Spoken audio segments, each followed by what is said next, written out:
Hi అండి, welcome back to Latha Madhuri blogs. ఈరోజు video వచ్చేసి మష్రూమ్ బిర్యానీ ప్రెషర్ కుక్కర్లో చాలా సింపుల్గా తయారు చేసేసుకోవచ్చు. ఇక్కడ నేను వచ్చేసి 1 గ్లాస్ రైస్ తీసుకొని మనం డైలీ వాడతాం కదా ఇంట్లోకి, ఆ రైస్ని తీసుకొని హాఫ్ అన్ అవర్ నానబెట్టి పక్కన పెట్టుకున్నాను. ఇక్కడ వచ్చేసి ఇంకొక బౌల్లోకి వచ్చేసి కొద్దిగా వాటర్ తీసుకొని ఇక్కడ నేను వచ్చి ఆ వాటర్లో మష్రూమ్ని యాడ్ చేసుకుంటున్నాను. మంచిగా కడుక్కోవాలి. ఇక్కడ నేను వచ్చేసి 200 గ్రామ్స్ మష్రూమ్ తీసుకున్నాను. వీటిపైన ఉన్నటువంటి దుమ్ము మట్టి అంతా పోయే వరకు కడుక్కోవాలి.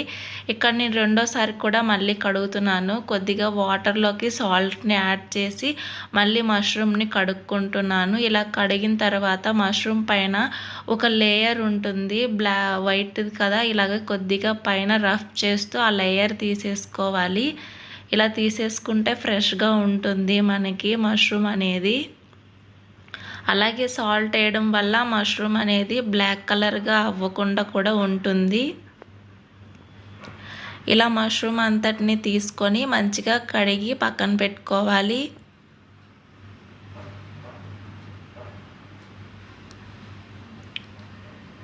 చూడండి, ఇలాగా ఒక లేయర్ లాగా ఉంటుంది కదా, అదంతా తీసేసి ఇలా వైట్ కలర్గా చేసేసుకోవాలి.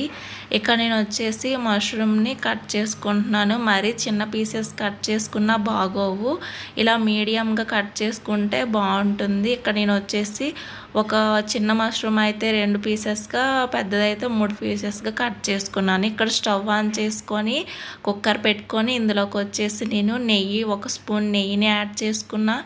అలాగే 3 టేబుల్ స్పూన్స్ ఆయిల్ని కూడా నేను ఇక్కడ యాడ్ చేసుకున్నాను. ఈ 3 టేబుల్ స్పూన్స్ ఆయిల్ ఇలా వేడి చేసుకున్నాక ఇక్కడ ఆయిల్ కొద్దిగా వేడయ్యింది. ఇందులోకి నేను వచ్చేసి 2 బిర్యానీ ఆకులను తీసుకున్నాను. అలాగే 2 దాల్చిన చెక్క, ఒక 3 ఇలాచీలను కూడా తీసుకున్నాను. అలాగే ఒక 4 లవంగాలు, అలాగే కొద్దిగా జీలకర్రని యాడ్ చేసుకున్నాను. మసాలా అన్నీ ఇక్కడ యాడ్ చేసుకొని ఒకసారి ఫ్రై చేసుకోవాలి. ఈ విధంగా ఫ్రై అయినాక ఇక్కడ నేను వచ్చేసి ఒక ఆనియన్ తీసుకొని సన్నగా కట్ చేసుకున్నాను. ఈ ఆనియన్స్ని కూడా ఇక్కడ నేను వచ్చేసి యాడ్ చేస్తున్నాను.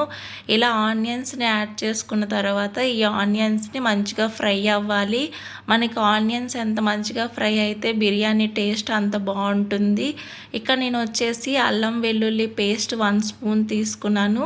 ఆ 1 స్పూన్ అల్లం వెల్లుల్లి పేస్ట్ కూడా వేసుకొని అల్లం వెల్లుల్లిలో పచ్చివాసన పోయేంత వరకు వేయించుకోవాలి. ఈ విధంగా వేగితే సరిపోతుంది. ఇక్కడ నేను వచ్చేసి 1 టమాటా, అలాగే ఒక 3 గ్రీన్ మిర్చి కూడా తీసుకొని ఇందులో యాడ్ చేసుకుంటున్నాను. వీటిని కూడా మంచిగా ఫ్రై చేసుకోవాలి. ఇలా ఫ్రై అయినాక ఇక్కడ నేను వచ్చేసి కొద్దిగా కొత్తిమీర, పుదీనాను కూడా తీసుకొని ఫ్రై చేసుకున్నాను. ఇలా ఈ విధంగా ఫ్రై చేసుకున్న తర్వాత ఇక్కడ నేను వచ్చేసి కొద్దిగా ఈ విధంగా ఫ్రై అయ్యింది కదా, ఇక్కడ నేను వచ్చేసి కొద్దిగా 1 స్పూన్ ధనియాల పొడిని యాడ్ చేసుకున్నాను. అలాగే 1 స్పూన్ కారాన్ని యాడ్ చేసుకున్నాను. అలాగే ఒక స్పూన్నర వచ్చేసి సాల్ట్ని కూడా యాడ్ చేసుకున్నాను. ఇలా యాడ్ చేసుకున్న తర్వాత ఇక్కడ వచ్చేసి ఒక 1/2 స్పూన్ గరం మసాలాని యాడ్ చేసుకొని ఈ మసాలాలంతా మంచిగా ఫ్రై అయ్యే వరకు ఫ్రై చేసుకోవాలి. ఇలా ఫ్రై చేసుకున్న తర్వాత ఇక్కడ నేను వచ్చేసి 2 స్పూన్ల పెరుగుని తీసుకొని ఈ మిశ్రమంలో యాడ్ చేసుకుంటున్నాను. పెరుగు యాడ్ చేసుకోవడం వల్ల బిర్యానీ టేస్ట్ బాగుంటుంది. ఈ విధంగా ఆయిల్ మనకి పైకి వచ్చేంత వరకు ఫ్రై చేసుకోవాలి. ఇలా ఆయిల్ పైకి వచ్చింది కదా, ఇలా ఫ్రై చేసుకున్న తర్వాత ఇక్కడ నేను వచ్చేసి మష్రూమ్ కూడా యాడ్ చేసుకుంటున్నాను. ఈ మిశ్రమాన్ని మొత్తాన్ని మంచిగా మిక్స్ చేసుకోవాలి. మష్రూమ్కి మసాలా అంతా అప్లై అయినట్టు కలుపుకొని మంచిగా కుక్ చేసుకోవాలి. ఇక్కడ నేను మూత పెట్టి ఉడికించుకున్నాను 10 నిమిషాలు. చూడండి, ఈ విధంగా వాటర్ వస్తుంది. ఈ వాటర్ అంతా ఇంకిపోయేంత వరకు మనం మష్రూమ్ని కుక్ చేసుకోవాలి. ఈ విధంగా కుక్ అయితే సరిపోతుంది. ఇక్కడ నేను వచ్చేసి రైస్ని కూడా యాడ్ చేసుకుంటున్నాను. ఇక్కడ వచ్చేసి ఇలా రైస్ని యాడ్ చేసుకున్న తర్వాత ఆ మసాలాలన్నీ రైస్కి పట్టేటట్టు ఒకసారి మంచిగా కలుపుకోవాలి. ఇలా కలుపుకొని మూత పెట్టి ఒక 2 నిమిషాలు లో ఫ్లేమ్లో కుక్ చేసుకోవాలి. ఇలా 2 నిమిషాలు కుక్ చేసుకున్న తర్వాత మూత ఓపెన్ చేసి ఒకసారి కలుపుకోవాలి. ఇక్కడ నేను వచ్చేసి 1 గ్లాస్ రైస్ తీసుకున్నాను. 1 గ్లాస్ రైస్కి ఇక్కడ నేను 2 గ్లాసుల వాటర్ని యాడ్ చేసుకుంటున్నాను. 2 గ్లాసులు వాటర్ అయితే సరిపోతుంది. ఇలా రైస్లోకి 2 గ్లాసుల వాటర్ని యాడ్ చేసుకున్న తర్వాత ఒకసారి మంచిగా కలుపుకోవాలి. అలా కలుపుకున్న తర్వాత ఒకసారి సాల్ట్ ఏమైనా సరిపోకపోయినా ఒకసారి చెక్ చేసుకొని చాలకపోతే ఇక్కడ యాడ్ చేసుకోవచ్చు. నాకైతే ఇక్కడ అన్నీ సరిపోయినాయి.